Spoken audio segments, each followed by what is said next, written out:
وقت دیا گیا ہے رات کے اخیر حصہ میں، تو میں توبہ پہ گفتگو کر رہا ہوں، اس لیے کہ اگر اس وقت ہم اپنے دل سے رب کی بارگاہ میں توبہ کر لیے، اللہ کی رحمت کو جلال آ گیا تو اللہ تبارک و تعالی ہمارے گناہوں کی بخشش فرما دے گا۔ جس وقت سیدنا فاروق اعظم رضی اللہ تعالیٰ عنہ بارگاہ رسالت میں بہت روتے ہوئے آئے، گڑ گڑاتے ہوئے آئے، میرے آقا صلی اللہ علیہ وسلم نے پوچھا، عمر آج اس طرح بے چینی کے ساتھ، اس طرح بے قراری کے ساتھ آخر آنے کی وجہ کیا ہے؟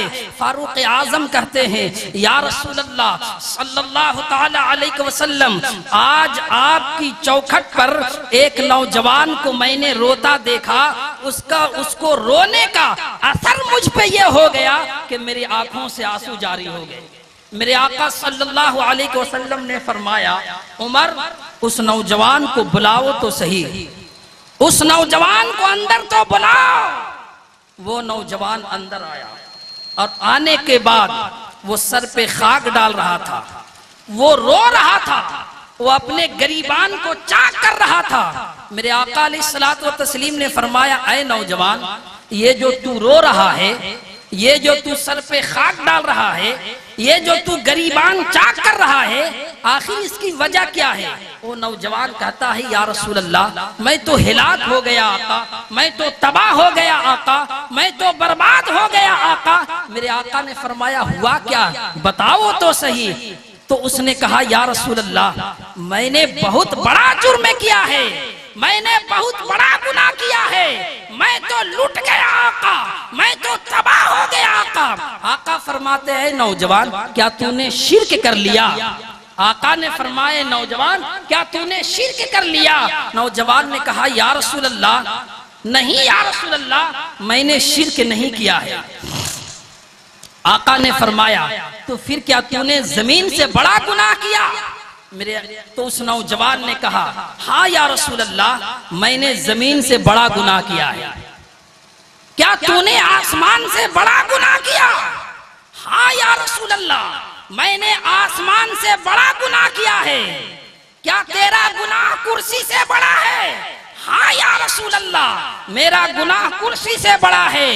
آقا فرماتے ہیں، نہ بندے بتا تو صحیح، تیرا گناہ بڑا ہے یا میرا اللہ بڑا ہے؟ تیرا گناہ بڑا ہے یا میرا اللہ بڑا ہے؟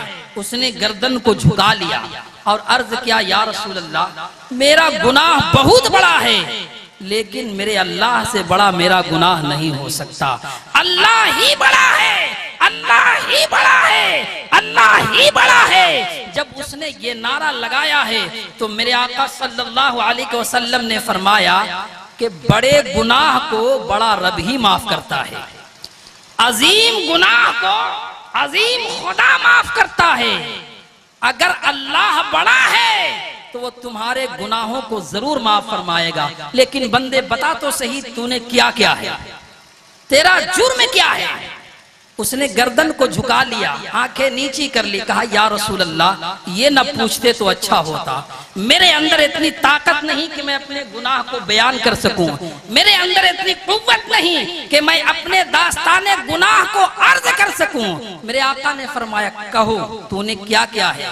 اس نے نگاہیں نیچی کی، اب وہ عرض کرتا ہے، کیا عرض کرتا ہے؟ بہت توجہ سے سنیں، دل کے کانوں سے سنیں۔ وہ عرض کرتا ہے، یا رسول اللہ تقریباً 7 سال کا عرصہ بیت گیا۔ کتنے سال کا؟ 7 سال کا عرصہ بیت گیا۔ میں ہر روز کفن چراتا ہوں اور مردوں کو ننگا کرتا ہوں۔ ایک دن قبر کھودنے والے نے مجھے اطلاع دی کہ انصار کے گھرانے میں ایک بہت مالدار گھر کی لڑکی کا انتقال ہو گیا، اس کا کفن بڑا قیمتی ہوگا۔ قبر کو نشان لگا دیا گیا۔ رات کی تاریکی میں جب میں نشان زدہ قبر پہ پہنچا تو چاند چمک رہا تھا، چاند کی دودھیا روشنی قبرستان کے قبروں کو منور کر رہی تھی۔ قبر کھودی گئی، اس لڑکی کو باہر نکالا گیا، اس کے بدن سے اس کے کفن کو نکال لیا گیا۔ یا رسول اللہ ایک تو وہ لڑکی نیک تھی، بہت پاک باز تھی، بہت نیک سیرت تھی، اور جب اس کے کفن کو اس کے بدن سے مکمل نکال لیا گیا ہوگا، اب آپ سمجھ سکتے ہیں کہ کیفیت کیا ہوئی ہوگی۔ میری زبان حیا اس کی اجازت نہیں دیتی کہ میں اس واقعے کو، اس کی اجازت نہیں دیتی کہ میں اس سلسلے میں کچھ عرض کر سکوں۔ فقط اتنا بتانا چاہتا ہوں کہ جب اس لڑکی کے بدن سے اس کے کپڑے کو، اس کے کفن کو مکمل نکال لیا گیا، لڑکی کا پورا جسم برہنہ ہو گیا، چاند کی دودھیا روشنی اس لڑکی کے گورے گورے جسم پہ پڑی ہے۔ اب وہ کہتا ہے یا رسول اللہ میں تو کفن چھین چکا تھا، لیکن جب چاند کی دودھیا روشنی اس کے بدن پہ پڑی تو یا رسول اللہ مجھ پہ شیطان نے حملہ کیا، اور میں نے ان قبروں کے درمیان اس مردہ لڑکی کے ساتھ زنا کیا، اور جب میں نے زنا کر لیا اور جب زنا سے فارغ ہوا تو میں نے دیکھا یا رسول اللہ وہ لڑکی زندہ ہو گئی، وہ لڑکی زندہ ہو گئی، اور اس نے رو کر کہا اللہ تجھے غارت کرے، اللہ تجھے ہلاک کرے، اللہ تجھے تباہ کرے، اللہ تجھے برباد کرے، اللہ تجھے کبھی معاف نہ کرے۔ تو نے مجھے ننگا، تو نے مجھے گندا کر دیا ان مردوں کے درمیان، اب میں قیامت تک کیسے رہوں گی ان کے ساتھ؟ یا رسول اللہ اتنا دیکھنا تھا، سننا تھا کہ میں کفن چھوڑ کر بھاگا، اب میری کیفیت یہ ہوتی ہے، اب میری کیفیت یہ ہے کہ جب میں تنہائی میں ہوتا ہوں تو اس لڑکی کے جملے میرے کانوں سے ٹکراتے ہیں، یا رسول اللہ اب میری بستر کی نیند اڑ گئی، میں کھانا نہیں کھا سکتا، میں پانی نہیں پی سکتا، اس لڑکی کی صدائیں میرے کانوں میں، اس لڑکی کی آواز، اس لڑکی کی صدائیں، اس لڑکی کے جملے میرے کانوں میں، آواز میرے کانوں میں باز غست مجھے بے چین کرتی ہے۔ یا رسول اللہ اب میں کیا کروں؟ میرے آقا نے سنا، سننے کے بعد میرے آقا نے فرمایا اے اللہ میں اس کے عمل سے بیزار ہوں۔ فرماتے ہیں کہ جو سب سے بڑا عالم ہوتا ہے وہ سب سے زیادہ اللہ سے ڈرنے والا ہوتا ہے، اور پوری کائنات میں زمین سے آسمان تک بلکہ عرش سے فرش تک رسول اللہ صلی اللہ علیہ وسلم سے بڑا عالم کوئی ہو ہی نہیں سکتا، اس لیے اللہ کے رسول سے زیادہ اللہ سے ڈرنے والا کوئی موجود نہیں ہے۔ میرے آقا نے فرمایا اے نوجوان تو جلدی یہاں سے نکل جا، جلدی یہاں سے چلا جا، کہیں ایسا نہ ہو کہ اللہ عذاب نازل فرما دے۔ وہ نوجوان تو چلا گیا، نوجوان نکلا ہے، جنگل میں گیا، 1 دن 2 دن 3 دن 4 دن 40 دن تک روتا رہا، توبہ کرتا رہا۔ جب 40 دن بیت گئے دل میں خیال آیا کوئی جواب نہیں آتا، اور حضور نے بھی در انور سے مجھے جو ہے باہر کر دیا ہے، اب کہاں جاؤں، کس سے کہوں؟ جب 40 دن بیت گئے اب وہ عرض کرتا ہے، کیا کہتا ہے بہت توجہ سے سنیں، وہ عرض کرتا ہے اے اللہ تو میرا رب ہے، میں تیرا بندہ ہوں، تو مسجود ہے میں ساجد ہوں، میرے کریم تو معبود ہے میں عبد ہوں، میرے مولا تو اپنے بندوں سے ماں سے زیادہ پیار کرتا ہے، میرے کریم اگر میرا گناہ اتنا بڑا ہو ہی گیا ہے کہ تیری بارگاہ میں میرے گناہ کی معافی نہیں ہے، میرے گناہ کی بخشش نہیں ہے، تو پھر بھیج وہ عذاب جو تو نے مجھ سے پہلے کسی پہ وہ عذاب بھیجا اور نہ میرے بعد بھیجنا، جلا دے آگ، جلا دے آگ بھیج کر مجھے میری خاک اڑتی رہے آسمان میں، اور اگر میرا گناہ تیری رحمت سے بڑا نہیں ہے اور یقیناً نہیں ہے، تیری رحمت ہی بڑی ہے، تو پھر تو مجھے معاف فرما دے۔ ایسے نہیں، اپنے حبیب صلی اللہ علیہ وسلم کو بتا دے کہ میں نے اس کفن چور کو معاف کر دیا ہے، اپنے حبیب کے صحابہ کو بتا دے ہے کہ میں نے اسے معاف کر دیا ہے۔ ابھی یہ اس کے جملے نکلے تھے اور آنکھیں ساون بھادوں کی طرح برس رہی تھی، اتنے میں بلبل سدرہ سید الملائکہ حضرت جبریل امین بارگاہ رسالت میں حاضر ہوئے، عرض کرنے لگے یا رسول اللہ، اللہ آپ کو خوشخبری دیتا ہے۔ نبی نے فرمایا کس بات کی؟ تو وہ جبریل کہتے ہیں یا رسول اللہ، اللہ تبارک و تعالی نے آپ کے صدقے میں اس کفن چور کو معاف فرما دیا ہے، اس کفن چور کو معاف فرما دیا ہے۔ اور حبیب سنیے، اگر اس سے بڑا بھی کوئی گناہ کرے گا، جو مردے کا کفن چرایا، مردہ لڑکی کے ساتھ زنا کیا، اگر اس کے بعد اگر اس سے بڑا بھی کوئی گناہ کرے گا اور سچی توبہ کرے گا، رب کا وعدہ حق ہے، رب کا وعدہ ہے کہ اللہ تبارک و تعالی آپ کے صدقے میں اس کی گناہ کو بھی معاف فرما دے گا، ان کی گناہوں کو بھی بخشش فرما دے گا، اس لیے کہ رب کا ارشاد ہے توبہ کرو، اگر تم توبہ کر لو گے اللہ تمہیں معاف فرما دے گا۔ ان اللہ یحب التوابین، بے شک جو لوگ توبہ کرتے ہیں اللہ اس کو اپنا محبوب بنا لیتا ہے۔ وآخر الدعوانا ان الحمدللہ رب العالمین۔